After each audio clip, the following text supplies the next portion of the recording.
예수님께서 하나님의 아들 그리스도이심을 믿는 것에 대해서 이야기했고, 오늘 본문은 이제 거기에 이어서 예수 그리스도께서 우리를 구원하실 수 있는 하나님의 아들 되심을 증거하고 있습니다. 수차례 말씀드렸듯이 당대의 성육신을 부정하던 영지주의자들을 염두에 둔 메시지입니다. 영지주의자들처럼 주님을 섬기려는 이들을 자신들의 틀린 논리에 가두려는 시도가 당시 1세기뿐만 아니라 사실 오늘날에도 활발하게 일어나고 있죠. 그리고 앞으로도 그런 일들은 계속 있을 것이기 때문에 바른 복음, 바른 믿음을 날마다 되새김으로 분별하기 위한 노력은 우리 모든 교회들의 사명이기도 합니다. 그러니까 우리는 예수님의 3년 공생애만이 우리 주님의 만이 아닌 우리 주님의 전생애를 우리 주님의 육신으로 오사 육신의 삶을 사셨음을 믿으며 고백하며 살아가는 자들인 것이죠. 오늘 본문은 이렇게 시작합니다. 이는 물과 피로 임하신 이시니 곧 예수 그리스도시라. 물로만 아니요 물과 피로 임하셨고 증언하는 이는 성령이시니 성령은 진리니라. 아멘. 물과 피로 임하셨다. 여기서 물은 세례를 의미하며 우리 주님께서 공생애를 시작하실 때 세례 요한에게 나아가사 세례를 받으셨던 것을 말합니다. 그때 세례 요한은 처음에는 거절하였으나 예수님께서 말씀하시기를 이제 허락하라. 우리가 이와 같이 하여 모든 의를 이루는 것이 합당하니라 하셨고 이에 요한도 순종하였습니다. 그때는 사람들이 예수님께서 메시아 되심을 깨닫지 못했지만 이어지는 역사를 통해 예수님께서 그리스도이심을 성령과 하늘이 증거하는 것으로 드러나게 되죠. 이런 이유에서 마태복음 3장 16절과 17절이 바로 오늘 말씀의 배경이 됩니다. 예수께서 세례를 받으시고 곧 물에서 올라오실새 하늘이 열리고 하나님의 성령이 비둘기같이 내려 자기 위에 임하심을 보시더니 하늘로부터 소리가 있어 말씀하시되 이는 내 사랑하는 아들이요 내 기뻐하는 자라 하시니라. 아멘. 물은 그냥 물이었지만 이 과정을 통해서 하나님의 아들이시며 메시아 되심이 증거되었던 것이죠.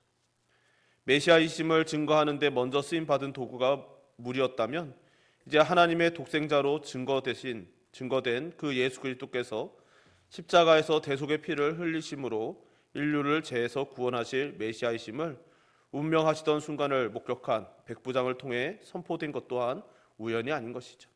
예수를 향하여 섰던 백부장이 그렇게 운명하심을 보고 가로되 이 사람은 진실로 하나님의 아들이었도다 하더라.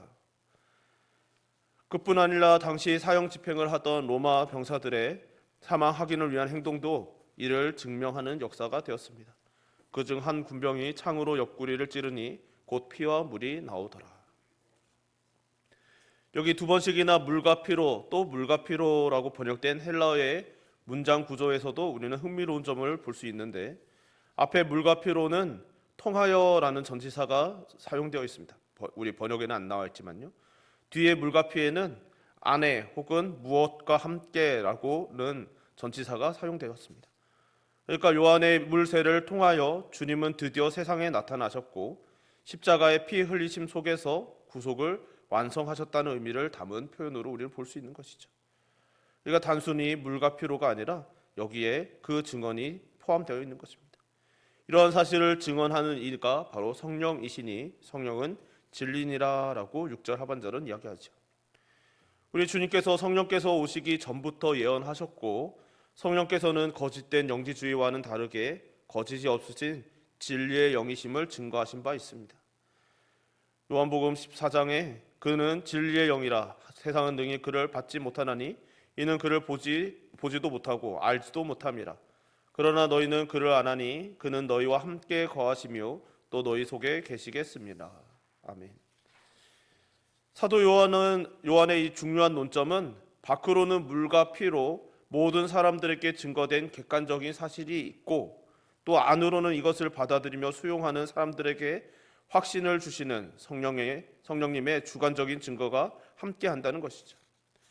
이것은 당시 영지주의자들처럼 어떤 소수의 특별한 사람들만이 아니라 세상 속에 객관적이고 주관적인 증거로 확인된 예수 그리스도의 육신으로 오신 메시아 되심은 모든 인류에게 증거된 사실이라는 것을 확인시켜 주는 것이죠. 7절과 8절은 신명기에 규정된 증인법을 인용한 것입니다. 신명기 17장의 한 가지 증거는 확증할 수 없지만 두 사람 이상의 증언은 사람을 사형에도 처할 수 있는 확실성에 대해서 말씀하신 바 있습니다. 신명기 17장에 죽일 자를 두 사람이나 세 사람의 증인으로 죽일 것이요 한 사람의 증언으로는 죽이지 말 것이며 라고 하셨던 것이죠. 우리 주님께서 불신하는 유대인들에게 이것을 인용하시며 너희 율법에도 두 사람의 증언이 참되다 되었으니 라고 말씀하신 바 있으신 것입니다. 그래서 성령님과 물과 피 이렇게 세 증인들이 있다고 증언의 확실성을 말씀하고 계시는 것이죠. 이어지는 9절에 만일 우리가 사람들의 증언을 받을진대 하나님의 증거는 더욱 크도다. 하나님의 증거는 이것이니 그의 아들에 대하여 증언하신 것이니라 라고 말씀합니다. 앞에서 인용한 대로 둘 이상의 사람들이 일관되게 진실을 증언한다면 그것은 일반적으로 받아들일 수 있습니다. 성경뿐만 아니라 세상 법률에서도 예나 지금이나 효력 있는 증거가 되는 것이죠. 오늘날 현대 법정에서도 일관성 있는 증언이 매우 강력한 효과가 있습니다. 1세기 때나 그 1000년 전의 율법 시대에는 물론이고 이 21세기에도 마찬가지인 것이죠. 요한은 이렇게 온전치 못한 사람들의 증거도 받아들일 수 있다면 진리의 하나님의 증거는 의심할 필요가 없는 진리라는 사실을 증언하는 것이죠. 이에 하나님의 증거는 더욱 크도다. 하나님의 증거는 이것이니 그의 아들에 대하여 증언하신 것이니라. 9절 하반절 말씀입니다.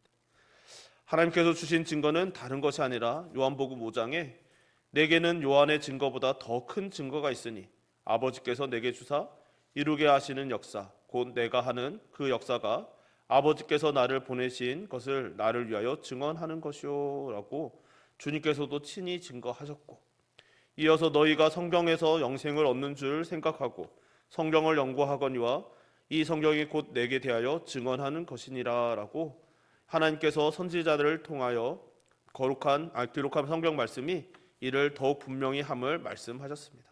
요한복음 5장에서요. 문제는 증거가 부족해서가 아니라 사람들에게 믿음이 부족해서 이 진리를 받아들이지 못하는 것이죠. 10절에 하나님의 아들을 믿는 자는 자기 안에 증거가 있고 하나님을 믿지 아니하는 자는 하나님을 거짓말하는 자로 만드나니 이는 하나님께서 그 아들에 대하여 증언하신 증거를 믿지 아니하였음이라라고 말씀합니다. 이렇게 분명한 증거들이 있음에도 어둠의 영들에 사로잡힌 자들은 물과 피 흘리심과 성령의 역사에도 불구하고 완악한 마음을 닫아 이 귀한 하나님 아버지의 증거를 쓸모없게 만드는 불경건을 보이는 것이죠. 그리고 이것을 요한은 매우 안타까워하고 있는 것입니다. 10절에 하나님의 아들을 믿는 자는 자기 안에 증거가 있고 라고 말씀합니다. 아주 단순하면서 귀중한 믿음의 이치인 것이죠. 하나님이 세상을 이처럼 사랑하사 독생자를 주셨으니 이는 그를 믿는 자마다 멸망하지 않고 영생을 얻게 하려 하심이라 라는 하나님의 절대적인 사랑의 역사를 증거하고, 다시 그를 믿는 자는 심판을 받지 아니하는 것이요 라고 구원의 확증을 증거합니다. 예수 그리스도를 믿고 순종하는 자들에게는 앞에서 이미 증거했던 것처럼 성령의 임재로 하나님의 자녀됨을 확증하기 때문인 것이죠.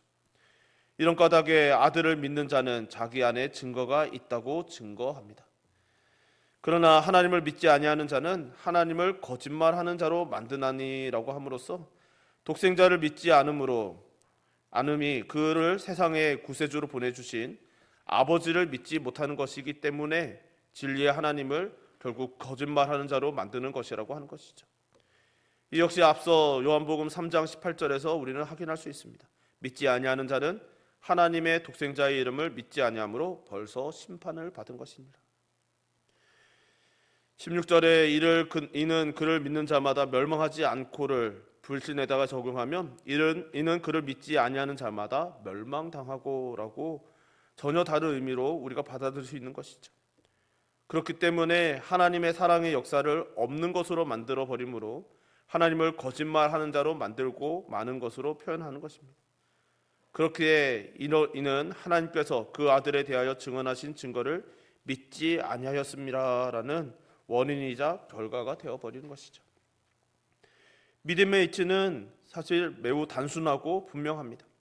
하나님께서 이 세상을 사랑하시고 구원하시려는 뜻으로 보내주신 예수 그리스도를 각자의 삶에 적용할 수 있도록 믿음이라는 영적인 도구를 우리에게 주신 것입니다. 선물로 주신 것이죠.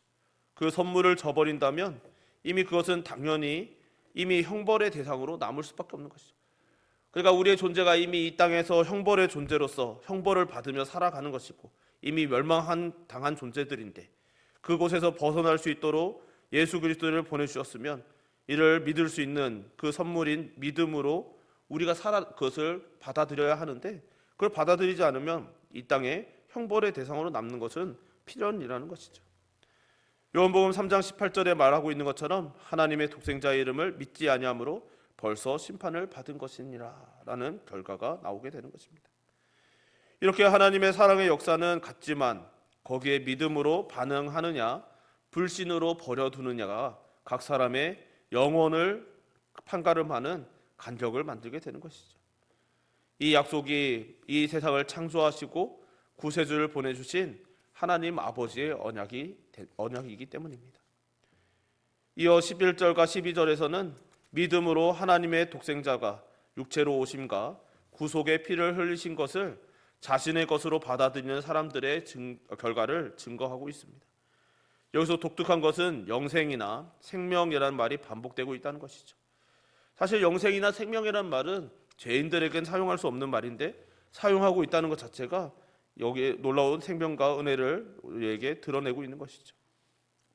예수 그리스도께서 이 땅에 오셔서 내가 곧 길이요 진료 생명이니라는 선언을 하셨고 그 선언처럼 예수님께서는 생명 자체이시지만 이 생명이 그의 아들 안에 있는 그것이라라는 표현처럼 생명은 바로 그리스도 안에 있고 그렇기 때문에 예수 그리스도를 모시고 있는 것이 생명을 가진 것이라는 것은 육체로 이 땅에 오신 예수 그리스도를 부정하던 명지주의자들에 대한 반박이기도 합니다. 또한 동시에 이 시대에 그리스도에 대해서 부정하고 부인하는 자들에 대한 반박이기도 한 것이죠. 오늘날에도 수많은 이단들이 참 이 부분을 참 부정하고 은근히 그것을 부인하고 있는 것이죠. 그렇기 때문에 그리스도에 대해서 우리가 분명히 알고 그 복음을 선명하게 새기면 우리 모두가 믿음 위에 굳건하게 설 수 있을 줄 믿습니다. 간절히 바라기는 이 자리는 저와 여러분 우리 모두가 믿음 위에 굳건하게 서고 우리 주님을 선명하게 마음에 새기며 살아가시기를 주님의 이름으로 축원합니다. 11절에 또 증거는 이것이니 하나님이 우리에게 영생을 주신 것과 이 생명이 그의 아들 안에 있는 그것이니라 라고 말씀합니다. 여기서 증거는 죄인된 인류를 사랑하시는 하나님 아버지의 사랑의 증거를 말하죠. 하나님과의 약속이 깨져버렸기에 하나님의 백성이라는 이스라엘 사람들은 주께서 어떻게 우리를 사랑하셨나이까 라고 말했고 또 우리가 어떻게 여호와를 괴롭혀 드렸나이까 라는 반응을 보였습니다. 사랑이 사랑되는 것은 사랑으로 반응할 때 사랑은 열매를 맺게 되고 하나님의 사랑의 역사에도 불구하고 불신의 반응은 어떤 언약도 누릴 수 없는 것이죠. 신자들에게 주신 확신이 또 증거하는 이것이니 하나님이 우리에게 영생을 주신 것으로 죗값으로 인해 영생을 감히 생각할 수 없었던 인류에게 하나님께서 영원한 생명을 허락하신 것 자체가 상상도 할 수 없는 귀중한 증거이며 생명인 것입니다. 비록 영원한 생명을 소유할 수 없는 사람이지만 짐승이 아닌 사람이면 누구나 또 사람들에게는 영혼을 사모하는 마음을 주셨느니라라는 전도서의 그 증언처럼 영혼을 사모하는 마음이 있는 것이죠. 역사 속에 수많은 사람들이 영생을 갈구하였고 그 영생을 욕망하며 살았던 것을 우리는 역사의 기록 속에서도 보는 것이죠. 오늘날에도 정말 더 오래 살기 위하여 영생에 더 가까워지기 위하여 수많은 연구들이 이루어지는 것을 우리는 보고 있는 것이죠. 그런 것이 여전히 인류에게 남아있기 때문에 사람은 누구나 단순히 육신의 건강한 삶에서 만족하지 못하고 영원한 생명을 바라고 더 기대하며 살 수밖에 없는 특별한 피조물이 사람인 것입니다. 그리고 그 사모하는 생명은 사람의 입장에서는 어떤 방법이나 대가를 주고도 얻을 수 없는 것이었는데 이 생명이 그의 아들 안에 있는 그것이니라라는 귀중한 약속을 받게 되는 것이죠. 영원한 생명을 담을 수 있는 그릇이 없다면 그 영원한 생명이 있다고 해도 소유할 수 없지만 사람들이 누구나 사모하고 기대하고 소망하는 이 영원한 생명이 하나님의 아들 그리스도 안에 있다는 확신이 예수 그리스도께서 십자가에서 구속을 완성하시고 그 하심으로 우리가 확인할 수 있게 된 것이죠. 그래서 육체의 생명은 피에 있음이라 내가 이 피를 너희에게 주어 단에 뿌려 너희의 생명을 위하여 속하게 하였나니 생명이 피에 있으므로 피가 죄를 속하느니라라는 레위기 17장의 이 율법의 사제 언약이나 또 히브리서 9장에 율법을 따라 거의 모든 물건이 피로써 정결하게 되나니 피 흘림이 없은즉 사함이 없느니라는 확인은 예수 그리스도의 구속의 피 흘리심으로 죄는 용서되고 비로소 영생을 얻을 수 있게 되는 그 원리를, 영적인 원리를 우리에게 확인시켜 줍니다. 또 12절에 아들이 있는 자에게는 생명이 있고 하나님의 아들이 없는 자에게는 생명이 없느니라라는 말씀은 결과적이면서도 믿음의 중요한 이치를 간략하게 정리해 주고 있는 것이죠. 이 말씀은 요한복음 3장 36절에 아들을 믿는 자에게는 영생이 있고 아들을 순종하지 아니하는 자는 영생을 보지 못하고 도리어 하나님의 진노가 그 위에 머물러 있느니라라는 말씀과도 같은 말씀입니다. 주님께서 자신이 곧 생명이라고 하셨기 때문에 생명이신 아들을 모시고 있는 사람은 생명을 가지고 있는 것이고 생명 자체이신 아들을 모시지 못하는 자에게는 당연히 생명이 없고 생명이 없는 것의 결과는 죄에 대한 형벌, 즉 진노가 머물러 있다는 이치는 우리에게 어렵지 않은 신앙의 원리이고 지식인 것이죠. 단순하면서도 귀중한 믿음의 이치를 확인하게 되는 것입니다. 여기서 예수 그리스도를 하나님께서 이 땅에 보내신 구세주라는 사실이 세례 요한의 세례를 통하여 예수께서 세례를 받으시고 물에서 올라오실새 하늘이 열리고 하나님의 성령이 비둘기같이 내려 자기 위에 임하심을 보시더니 하늘로부터 소리가 있어 말씀하시되 이는 내 사랑하는 아들이요 내 기뻐하는 자라 하시니라는 증거로 나타났습니다. 마침내 십자가에서 죄를 위한 영원한 피 흘림의 제사를 드리시고 하늘로 승천하심으로 그 또한 완성하신 것이죠. 이 땅에 물과 피로 임하시고 성령으로 증거하신 생명의 주님의 원리는 이제 다시 이 역사 속에 아들을 믿음으로 받아들이는 각 사람들에게 그대로 적용됩니다.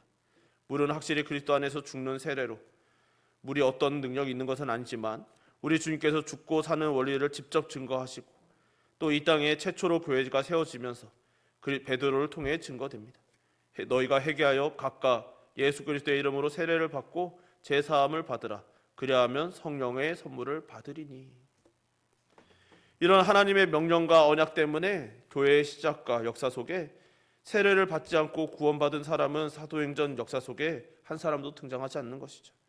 오히려 이방인이라 구원에서 제외된 사람들이라고 하여도 처럼 보이는 자들도 여겨지는 자들도 사도들이 그들을 오해하여서 그들을 외면하는 순간에 성령께서 먼저 내리셨고 그런 그들에게도 결국 세례를 줄 수밖에 없게 하셨습니다. 바울이 바로 이 물로서 죽고 그리스도 안에 거하는 원리를 로마서 6장에서 그리스도와 함께 죽고 그 안에 사는 원리를 확인시켜 주는 것이죠. 이렇게 하나님의 명령에 순종한 자들에게는 예수 그리스도의 대속의 피가 평생의 사죄를 이루고 성령께서 성전 삼으심으로 함께 영혼을 살게 하신 것입니다. 그리고 이렇게 우리가 하나님의 자녀된 확실한 증거 역시 물과 피와 성령으로 우리 각자에게도 확인됩니다. 이것이 바로 우리가 믿고 있는 구원인 것이죠. 복음인 것이죠.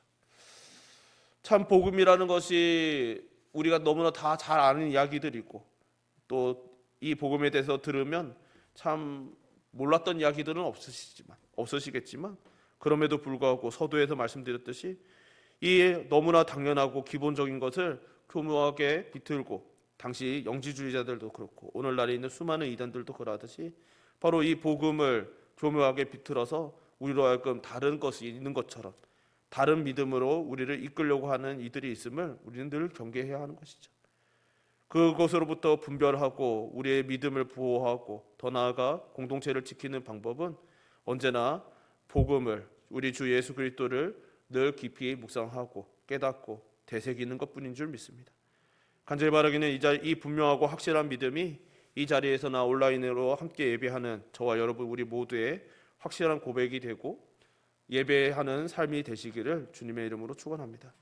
우리 찬양 한 곡 같이 부르고 기도했으면 좋겠습니다. 우리 은혜 아니면 살아갈 수 없다라는 찬양인데요. 우리 함께 찬양하고 기도합시다.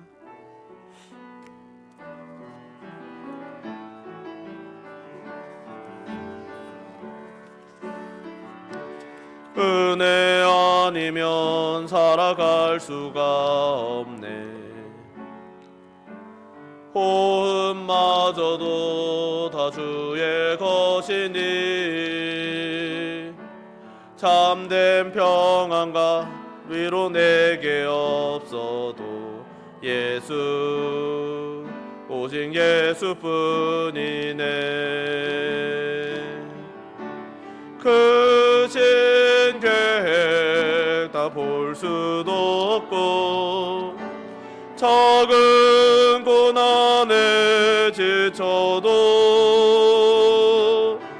주께 묶인 나의 모든 삶 버티고 견디게 하시네. 은혜 아니면 살아갈 수가 없네. 나의 모든 것 다 주께 맡기니 참된 평안과 위로 내게 주신 주 예수 오직 예수. 우리 다시 한번 찬양합시다. 은혜 아니면 살아갈 수가 없네. 은혜 아니면 살아갈 수가 없네. 호흡마저도 다 주의 것이니 참된 평안과 위로 내게 없어도 예수 오직 예수뿐이네. 크신 계획 다 볼 수도 없고 작은 고난에 지쳐도 주께 묶인 나의 모든 삶 버티고 견디게 하시네. 은혜 아니면 살아갈 수가 없네. 나의 모든 것 다 주께 맡기니 참된 평안과 위로 내게 주신 주 예수 오직 예수뿐이네. 우리 기도합시다. 기도하실 때 우리의 유일한 소망이시며 우리의 마음을 지키시고 우리의 생명을 지켜주시는 분은 오직 주님이심을 이 시간 고백했으면 좋겠습니다. 정말 우리가 이 땅에서 많은 일들이 있죠. 우리가 많은 일들을 해야 되는 것 같고 정말 많은 것들을 해내야 되는 것만 같지만 그러나 우리의 유일한 생명, 영생은 우리의 생명은 언제나 주님께 달려 있습니다.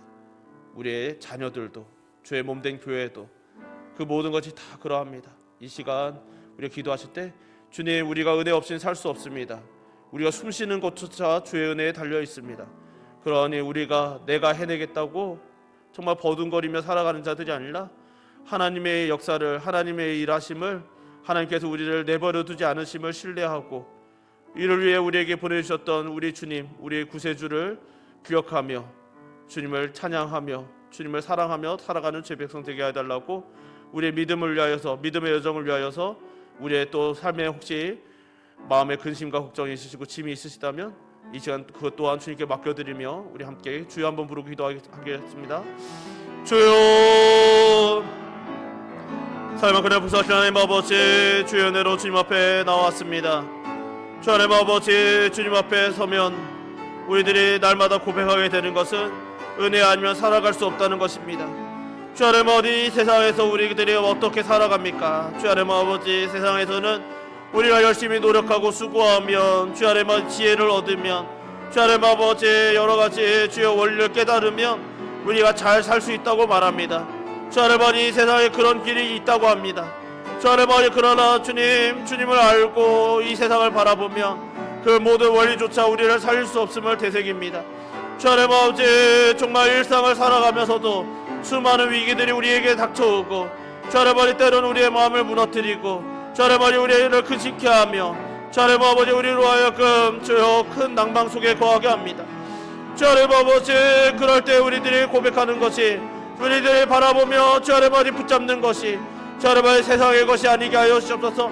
주 아버지 부귀영화, 주 아버지 온갖 주 아버지 사람들을 주여 우리들이 바라보고 그들의 손을 붙잡고 주 아버지 그들의 손에 움켜쥐며, 주 아버지 내가 이것을 의지하면, 이것이 있으면, 이것이 채워지면, 내 손에 쥐어지면 내가 해결할 수 있노라고 말하는 자들이 아니라, 오직 주님, 우리가 주의 은혜가 없이는 살 수가 없습니다. 단 한순간도 살 수 없습니다. 고백하며 주님께 나가는 자 되게 하시고, 그래야 우리 모두 하나님을 영화롭게 하며 하나님을 기쁘시게 하는 주의 백성 되게 하여 주시옵소서. 사랑이 많으신 하나님 아버지, 오늘도 이렇게 주님 앞에 나와서 예배 드리게 하심을 감사드립니다. 주님, 우리들이 은혜 아니면 살아갈 수 없음을 다시 한번 고백합니다. 언제나 고백해 왔습니다. 주여 하나님 아버지, 앞으로도 영원토록 고백하며 살아가길 소망합니다. 주님, 이 고백을 하며 언제나 우리의 모든 것을 주님께 맡겨드리오니 우리의 삶을 주님께서 주장하여 주시고, 하나님께서 우리를 위하여 구세주를, 예수 그리스도를 우리를 위해 보내주셨음을 날마다 되새기며, 그러하신 우리의 주님을 날마다 기억하며 사랑함으로써 우리에게 약속하신 그 모든 것들을 신뢰하고 주님과 동행하며 나아가는 주의 백성 되게 하여 주옵소서. 우리의 마음과 생각을 지키사 인도하시는 하나님께 감사드리오며 예수님 이름으로 기도드립니다. 아멘. 우리 찬송가 246장 찬양하시면서 준비하신